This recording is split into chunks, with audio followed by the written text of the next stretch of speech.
হৈছে উদ্দেশ্য। ইয়াত আমি নদ নদীসমূহৰ পানীত থকা আৱৰ্জনাসমূহ পৰিষ্কাৰ কৰিব চেষ্টা কৰিম। কাৰ্যপ্ৰণালী সামগ্ৰী: কৰ্কৰ টুকুৰা, ৰছী, আৱৰ্জনা সংগ্ৰহ কৰা বক্স। কৰ্কৰ টুকুৰা গোলাকাৰ আকাৰত কাটি লৈ এটাৰ পাছত এটা পৰ্যায়ক্ৰমে এডাল ৰছীৰে বান্ধি আৱৰ্জনা সংগ্ৰহ বক্সৰ লগত যোগ কৰা হ'ল।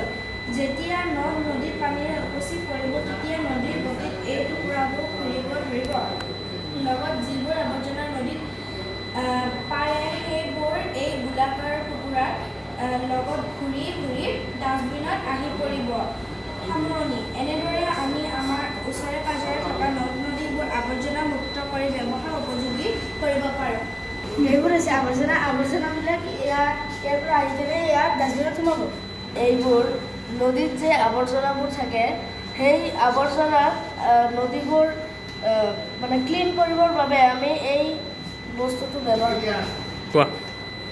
এই নদ-নদীবোৰ আৱৰ্জনা ইয়াৰ সহায়ত এই ডাষ্টবিনটোলৈ গুচি যায়। নদীৰ সোঁতত উঠি আহি এই ডাষ্টবিনত এই কাৰ্যটো আমি ইয়াৰ সহায়ত